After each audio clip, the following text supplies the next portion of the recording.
Incubator, home of the future of work, industry and people, with your host, I4O's Oliver Kelly.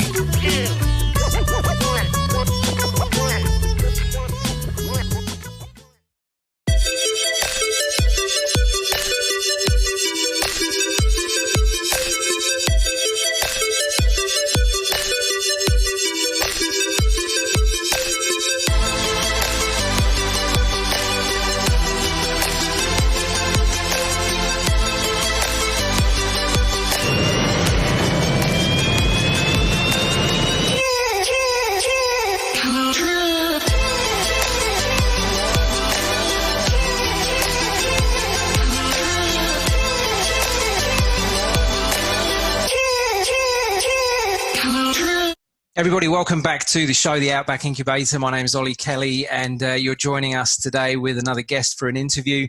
We're privileged today to be able to welcome the founder and chief test pilot from Gravity Industries in the United Kingdom, former British Royal Marine Reserve from Salisbury, England, the real Iron Man, Richard Browning. Thank you very much. Welcome to the show. Thanks for having me. So I'm really excited to talk to you today, Richard. Your project is one of those things that when you lay eyes on it for the first time, I'm sure for kids and for adults alike, as soon as you see it, it sparks excitement and inspiration about what we can achieve. It fits very well into the theme of the Outback Incubator. So, first question, I suppose, is obviously we're on opposite sides of the world. You're over in Salisbury, I believe, in the UK. So how's things going over there at the moment with the response to coronavirus and that? It's a funny time, isn't it? It's amazing how rapidly this situation has rolled out across the world and how most of us are sharing a very similar experience. We were just joking before about homeschooling and kind of lockdown with the school shut down. It's I think the UK, hard to judge really. I mean, it's not as bad as some of the European countries. Italy and Spain have had it worse. I think America's going through quite a challenge. But we've clearly not managed it as efficiently as Germany and some of the Asian countries. I think the jury's out, isn't it, in terms of what really happens in the medium term? How do we really kind of hold this back? And is this going to mean massive disruption to the former lives we all had for the foreseeable future? But I think the UK is just about getting on okay, and certainly us personally, as a company and as a family. All my team are working from home and, or furlonged. And I'm actually, in a strange way, I'm actually slightly enjoying, at least for now, the break from the relentless travel around the world and the pace that we had going from 3 years of running this company.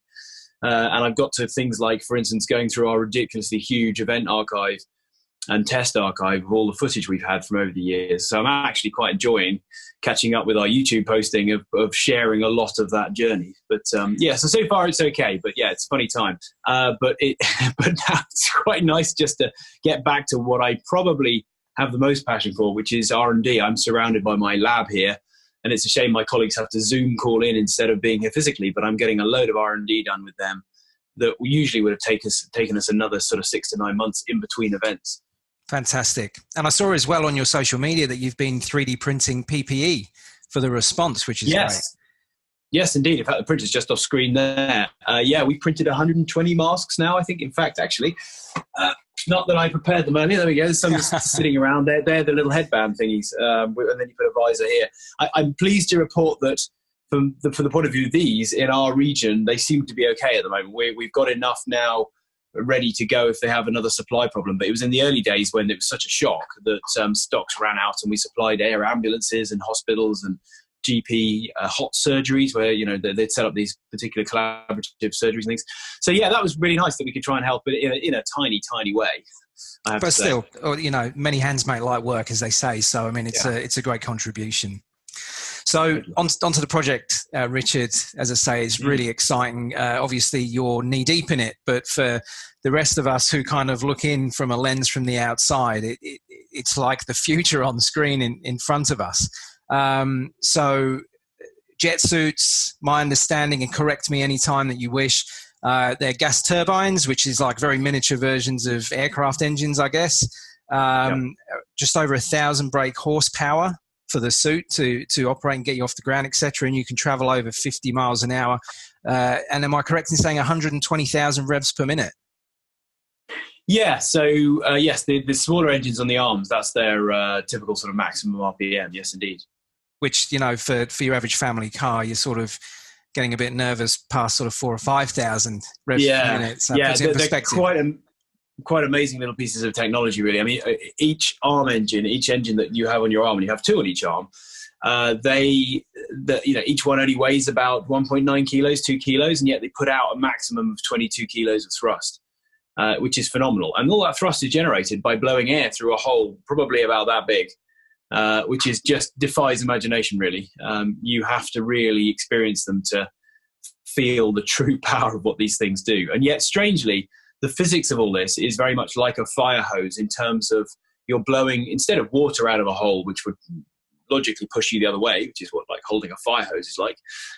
This is the same, but it's much lighter air, but it's just traveling at more like 1,000 miles an hour.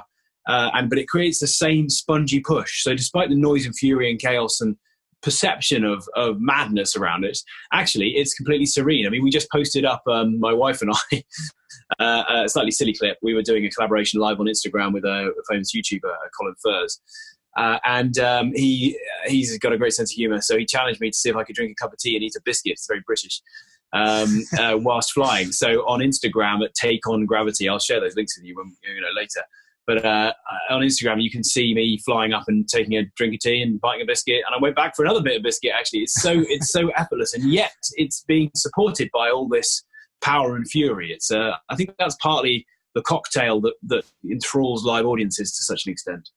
I suppose, look, to start at the beginning, I've got lots of questions around the suit itself and all the sort of details around that. But very broad question, where did it begin? Where did this idea come from for you to take it forward?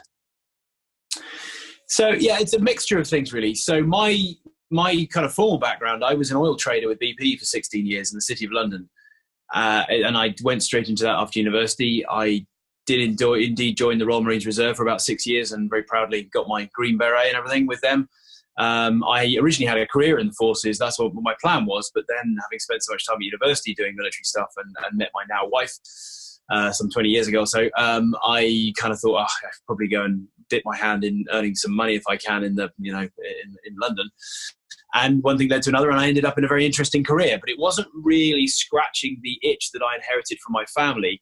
So my late father was a maverick engineer, entrepreneur, and huge motivation to me in my life.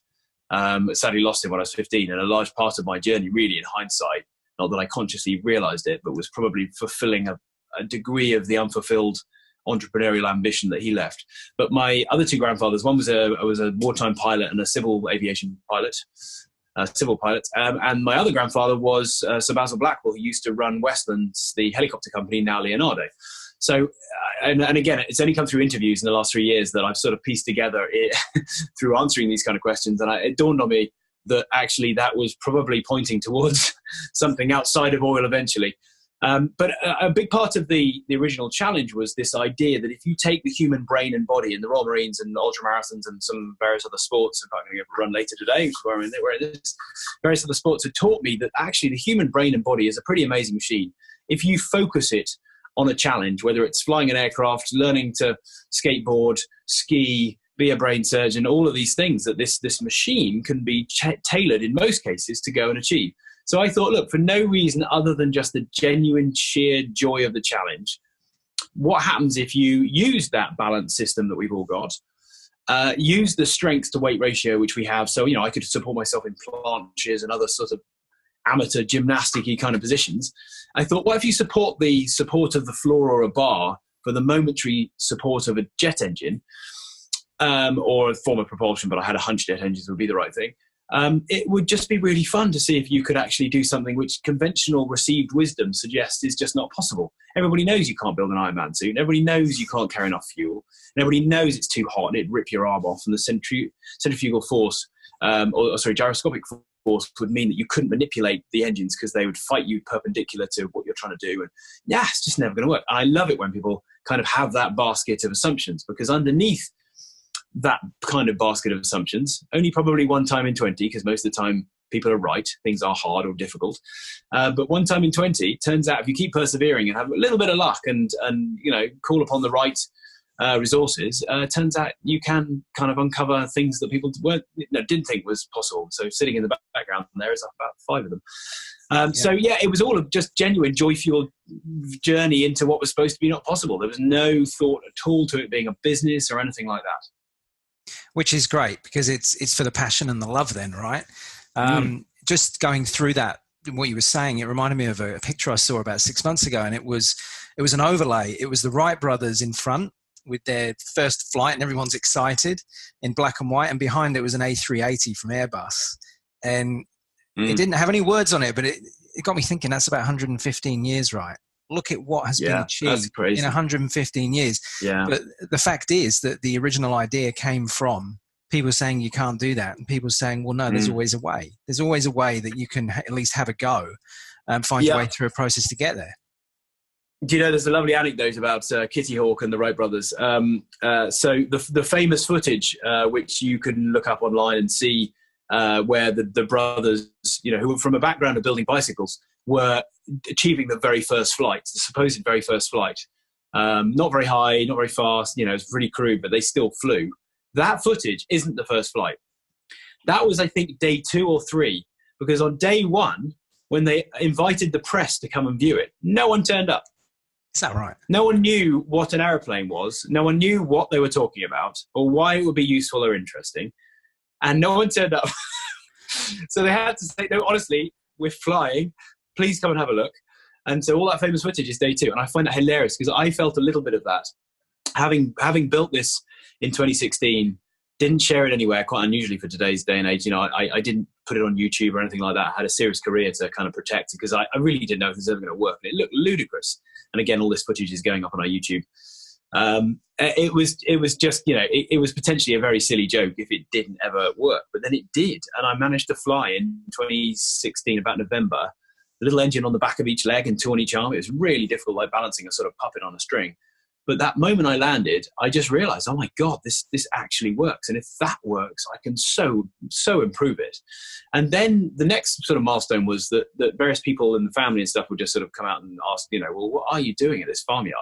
And the big moment was actually my mother-in-law, who came up one day with my wife, and she is the hardest person to impress, right? Especially with noise and jet engines and flying, all this sort of stuff. And she literally had tears in her eyes when I landed, and I think for a good reason.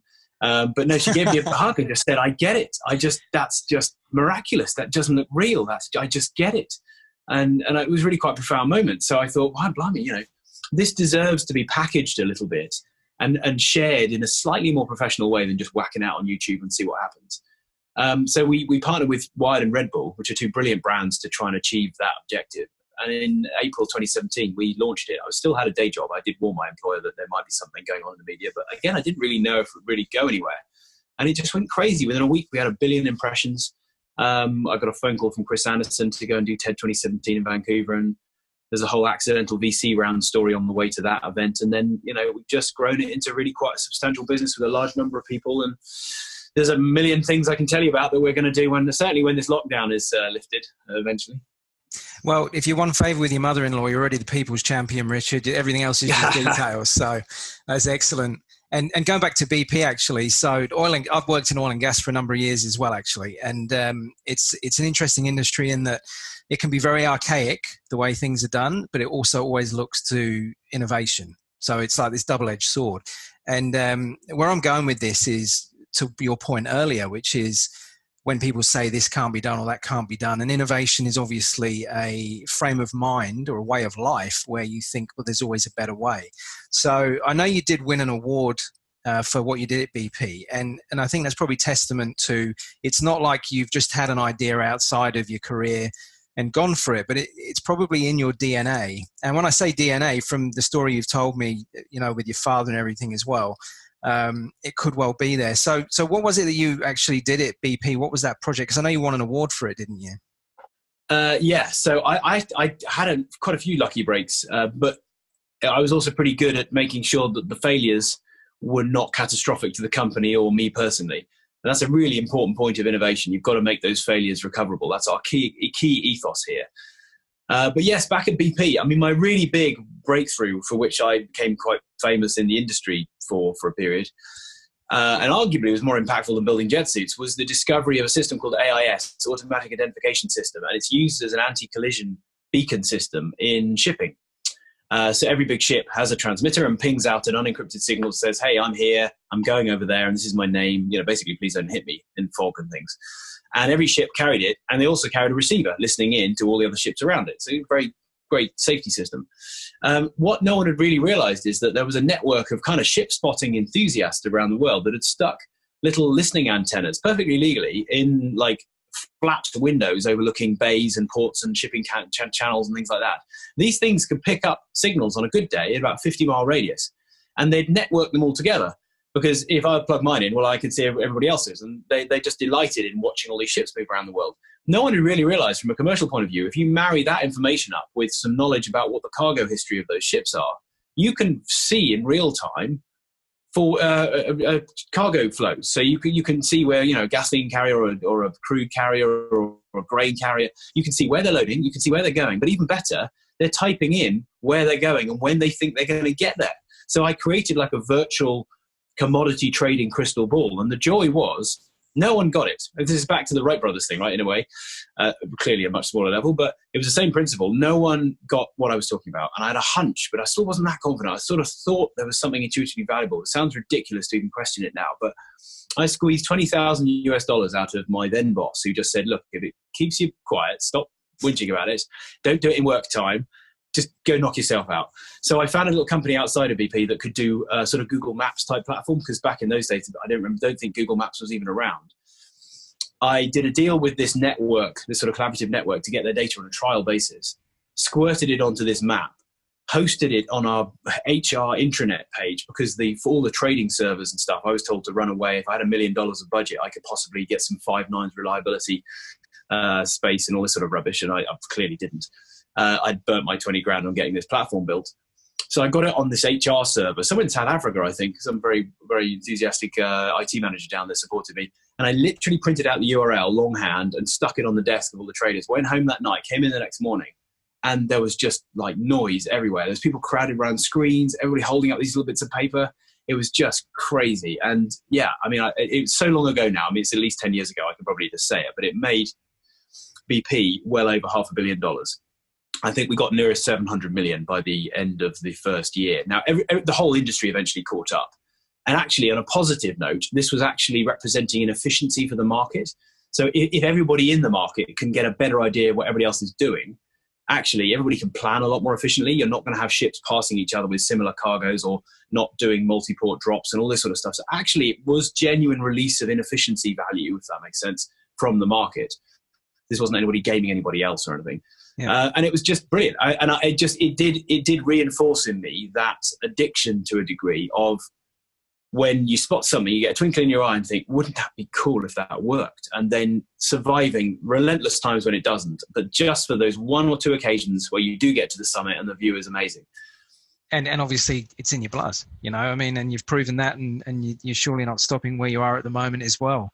And so around those iterations, just on that last point you made there, when you've got a personal suit that takes you off the ground, your risk profile, pardon the pun, it elevates pretty quickly, right? So as you've worked through iterations of your suit, and I know you've done a TED talk on this as well and talked about some of this stuff, but for the listeners and viewers, generally what has been the iteration process, what hasn't worked, and failure, it's got to be recoverable, like you said, but failure, I imagine, is leading to you falling on the ground quite a few times. It's like trying to walk, isn't it? You have to fall over to learn to walk. But what's been the general pattern of iteration to get to where you are from the very beginning? Yeah, so the sort of evolutionary pathway has been working out that you need X number of jet engines on paper to lift you and the equipment, then working out where to put them. And obviously the arms are a good place because you can manipulate and move your arms, but you don't want to be lifting all your body weight with your arms. A lot of people make that mistake in looking at what we do and think, oh, that must be really hard. Well, there is a third of the power, at least, on your back, which is lifting some of the equipment and lifting some of you. So the steady, relentless march was towards creating a sort of web of thrust vectors, like a sort of TP, tent pole, camera, tripod kind of arrangement of thrust vectors which are inherently stable, but also manipulable. So if you sort of throw one arm out to the side of it, guess what? You go the other way. And your brain, just like riding a bicycle, just bizarrely learns very quickly. We've trained over 50 clients now to fly, and some of them learn it within literally a morning, 4 or 5 goes. But they all have the luxury of the safety tether, which means they can't even fall over on their knee. I didn't. So yeah, to answer your question, I had this attitude that if I properly, before I do everything, I properly have a moment to analyze the risk of what I'm doing. And if the risk manifests, what impact is that going to be on me or people around me? And is it recoverable? So if it's me falling over from a few feet onto concrete with knee pads on, that'll probably bend a bit of metalwork, all of that is a lot less bad than cycle commuting across London in rush hour for actually it wasn't 2 years, it was more like 5 years, which is for when I used to be in London. So I would sort of make that assessment. Now, the equipment has the potential to keep going. It doesn't push off the ground. In fact, it gets cleaner and easier to fly out of recirculation when you go higher. But I suppose it's testament, 103 events, team of 7 other pilots, doing this for 3.5, 4 years, and we've never had any serious injuries at all. I mean, I know that does not like I'm hiding any bad injuries. We haven't really had any injuries. I mean, I've fallen over, and I put up just recently, I had gathered the whole team over Zoom to review some of our fails. I'm overdue doing another little fails YouTube at some point. If you look at Gravity Industries, you can see a lot of the fails and us kind of having some fun at each other's expense about the fails. So yeah, we are very, very passionate about managing the downside risk, managing what failure means. And in a weird way, I've kind of realized it's quite like running a trading book. You don't make all the right decisions all the time, far from it. You've just got to make sure that the failures don't cost you everything, that you can get back up again and survive enough to get to the successes. And look, that record of no incidents says a lot for you, obviously. I mean, you've built that in. And I know one of the things that I saw on one of the documents that I was provided, I know this thing can go to 12,000 feet, but you just don't operate it up there, right? Because you want to make sure it's manageable. I'll just embellish the height thing just a second as well, because it's the natural human instinct. We've noticed this, but people go, oh, how high can it go? And how high have you been? Well, I must have been 150 feet or so over water. And during those times, it's wing testing and stuff. And I've caught more lift than I wanted. And then in a slow, steady way, I've sort of looked and thought, oh, that's a long way down. That's going to really hurt if I get a problem right now. So I just, in a calm, steady way, just start to bring the height back down again. We've realized there is no bonus to going up high. From an entertainment and race series point of view, no one wants to see you as a little black dot. They want to see you, almost as clear as you're seeing me, hopefully. And that just blows people's minds. So you want to be 20 feet over water, then that's really very safe, and all the equipment floats and everything. Over hard standing, you ideally don't even want to be that high. And even the military work we've done, they don't want us to go high either, because you're just more vulnerable. So actually, yes, we played with all sorts of parachutes and safety systems, but it's really quite a pleasure to try and just dodge the whole nightmare of trying to get all of that, or trying to rely on all of that kind of equipment. I know that you've said, I saw a video where you said you welcome competition. I know that we're going to talk about the racing stuff in just a moment, but you very clearly said, I think it was in an interview with Wired or someone like that, and you said competition's healthy and we welcome that. That says a lot about you, and actually made me think of Elon Musk, because I know that Elon Musk has and a lot of the great inventors of the world have that mentality, which is it's bigger than my idea. It's actually a movement, or it's driving us forward, or whatever it is. So what is your philosophy on that, in particular around these jet suits and personal aviation, let's call it, I guess? There's a small and unusual little collection of I suppose, people and companies in this area. I mean, there's a large group of companies now trying to push into the world. I'm sure you and your listeners will know about this, into the world of kind of air taxis, electric taxis, medium to short distance parcel delivery, all that kind of stuff. That kind of blurs a little bit into our world, but they tend to be vehicles with electric motors and rotating props that you rely on their autonomy to, maybe lift you, but mostly just lift equipment and whatever. Our ethos was very much trying to blend human and machine, trying to be the bicycle. It's not a great sexy analogy, or be the Lotus cars. I mean, hopefully I'm imagining Lotus. Lotus sports cars in Australia. Cars. Yeah. Right. Okay. Cool. I mean, that's a very British thing, so I'm sure they've percolated over. They used to be, in my childhood, they were famous for not being the most powerful cars, but being light and beautifully engineered, where, not for reliability usually, but where the suspension setup and the handling was so good that they could outgun big American muscle cars around tracks by being smart with what power they had. And I always thought that was really neat. I love the ethos of that engineering. So whilst we have tons of power, frankly, way more than most Lotuses, about all of them, the whole ethos was stray away from the temptation of building in ECUs and gyros and computers, because very quickly it becomes a box that you plonk your arse on and press go. And, well, what's exciting about that? Actually, that's not hard anymore. And actually, it's quite scary, because if that box goes wrong, it could take you up in the air and then fail. I love the idea that, again, a bit like a bicycle, this thing, what we fly, these things here, they go exactly where you think. So within sometimes less than an hour, you have got to a point where, and again, you can see this on the social media, you are looking up and grinning like an idiot and just thinking where you want to go, and you fly there. There is a joyous sort of freedom in it, and there's no systems involved, there's no delay, or there's no, and we have loads of former fighter pilots with us, F-35 Harrier guys and all sorts of, and they love the fact this is seat of the pants raw aviation of the likes that inspired most of them to go down the pathway they've gone. And you know, we've been very, very lucky in having their praise, and them saying that actually this is far more real than alive, certainly than modern jet fighters that are so computer assisted, you're a little bit of a passenger. So in terms of other competition, so there is this sort of autonomy collection, but actually the core group, it's the jetpack aviation guys, David Mayman, with the traditional kind of jetpack, which instead of having rockets, which is truly scary, he used to do that amongst a few other people, swap those out for gas turbines, which is a lot more sensible, maybe on a spectrum of not very sensible, which we maybe, according to some people's judgment, might all occupy. He's a great guy. He's been doing it for quite some time. I think it's quite a big thing. It's quite a heavy, large item, and it does look very similar to the 1980s jetpack that people saw in the Olympics and James Bond films and things. But, you know, David's a great guy, and he's pushed it a long way. There is the French guy, Frankie Zapata, as a one-man crazy guy. The former jet ski racing guy, not afraid to take crazy risks. He stands on the hoverboard using similar engines to ours. He goes pretty high and pretty fast. He kind of has to, because if he goes too low, he gets big recirculation, and he has to land and take off on this raised platform, which we like doing if we can, but we don't have to. I do worry about Frankie's safety sometimes, but in the meantime, he's doing an amazing job.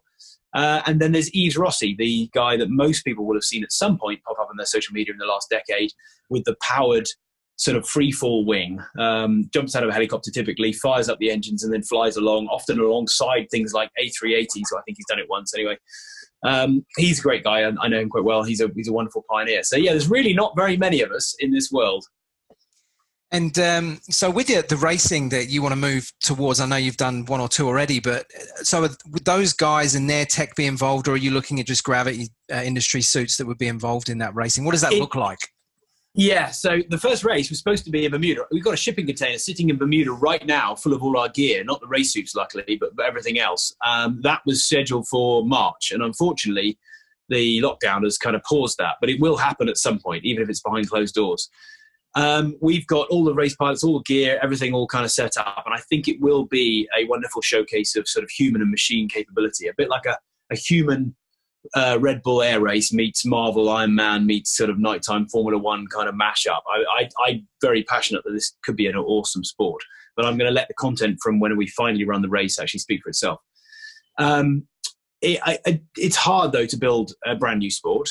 I think it would be made extra hard by mixing together lots of different technologies that all have different strengths and weaknesses. It'd be like racing rally cars against Formula One cars. It depends what the surface is. Otherwise, you're not going to end up with a fair fight. So Yves, well, he needs a helicopter to jump out of, but then he goes ridiculously fast. But then when he finishes, he's got to pull a parachute. Well, that's a bit weird because none of the rest of us do that. Frankie's going to need his raised platform to start and finish. Otherwise, he can't operate anywhere else. So we've got to give him just that. David, I mean, I'm not sure necessarily how fast he can go in with the great big jetpack system, but it's probably the most similar to us, I would have thought.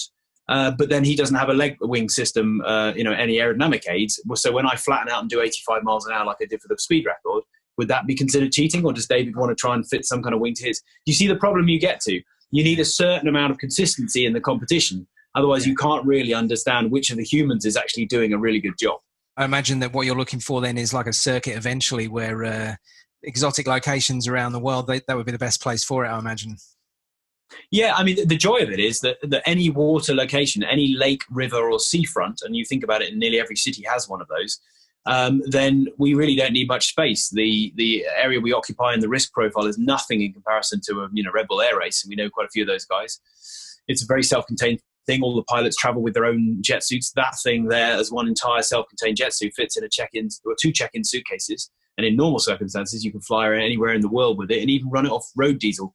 So we're very low maintenance. Maybe this is going to be a real benefit when we emerge from this virus challenge. But we're very easy to set up anywhere in the world and create really quite, well, hopefully this is the feedback from 3 years, very inspirational and exciting, visceral live action and content. So I think a bit like Formula E have done a brilliant job of bringing the action to people's front door around the world. I think we can do the same thing, but even cheaper and easier. Now, you as well said, I've read somewhere that you would consider moving to iterations with electric as well, which is obviously, future thinking. So is that just something sitting in the background, or is that something that you're really looking to put resources into it? Yeah, we put some of it on social media. So we built an electric version using electric ducted fans.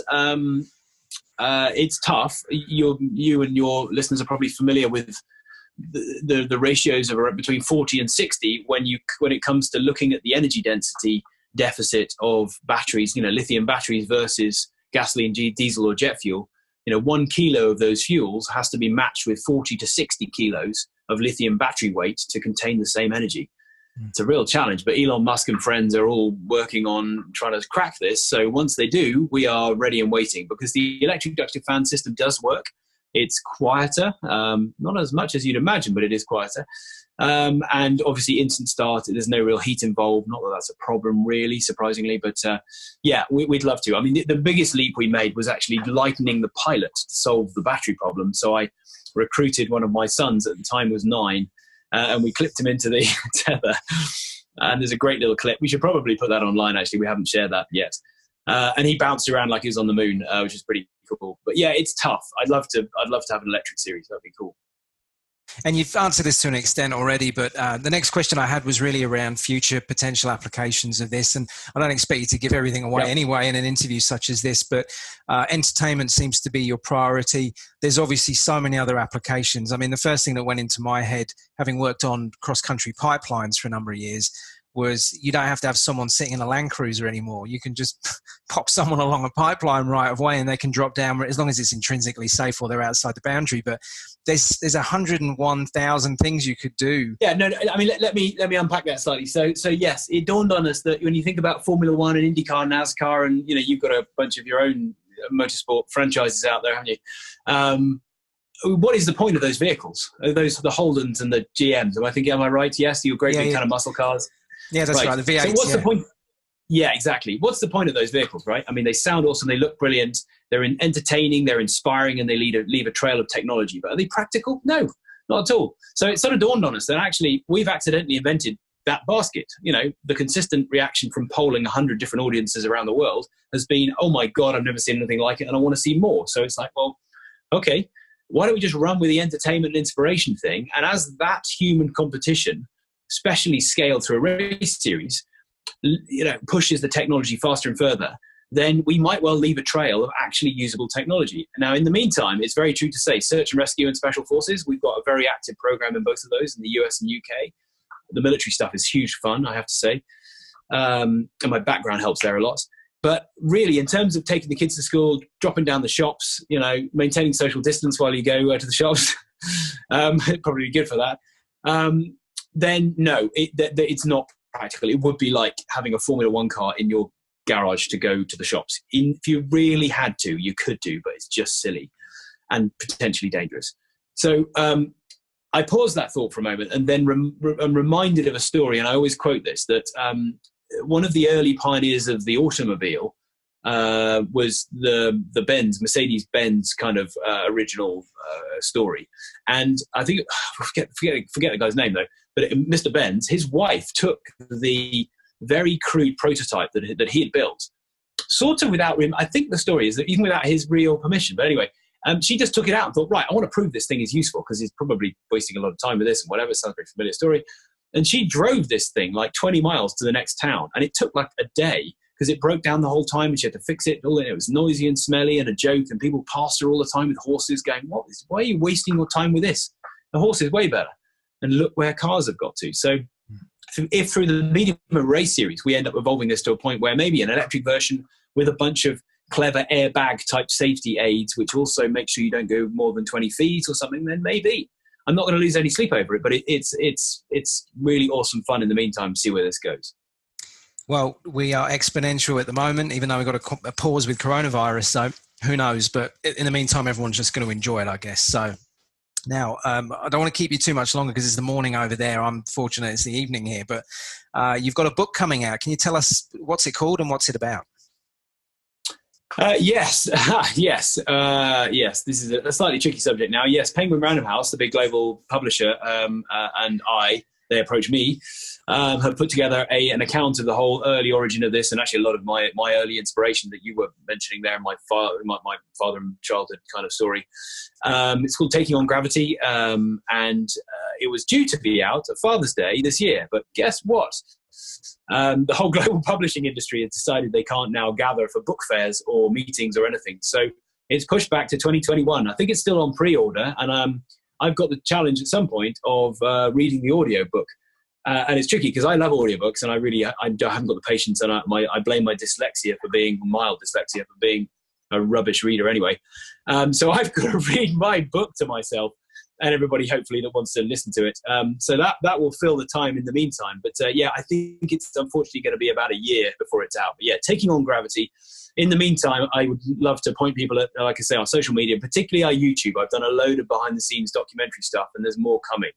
So if people are in lockdown and, bored, stuck with the kids, whatever, then hopefully that in some small way can help. Excellent. And we'll put all your handles on the show notes as well for this so they can access directly from there. So, and we'll look forward to the book coming out. And you've made it when you're reading your own book to yourself. So congratulations. When I've heard some authors read, especially military people, I've listened to some military biographies when I'm running and things, and you can tell when they've had a break between chapters of probably a week or two, because by the end of it they're like, oh God, I'm sort of falling asleep, and then they come back and next chapter, and I'm all upbeat and excited. So I've got to try and avoid the ebb and flow of enthusiasm. But anyway, people can probably laugh at me getting this wrong when I get around to it. Yeah, we'll look forward to it. Well, listen, that's the end of everything I've got today. I don't want to keep you any longer, but Richard, thank you so much for your time today. It's an honor to meet you, and you're doing great things. There's nothing short of cool that you're doing. It's one of the coolest projects I've seen out there for sure. People just enjoy watching it. Keep going as you are, and look forward to seeing Gravity moving forward over the coming years. Thanks very much. Thank you. Thanks for listening to this episode of the Outback Incubator. We'll be back next week with our next interview. In the meantime, you can access us on Apple iTunes, on the YouTube channel, and of course on Google Podcasts as well.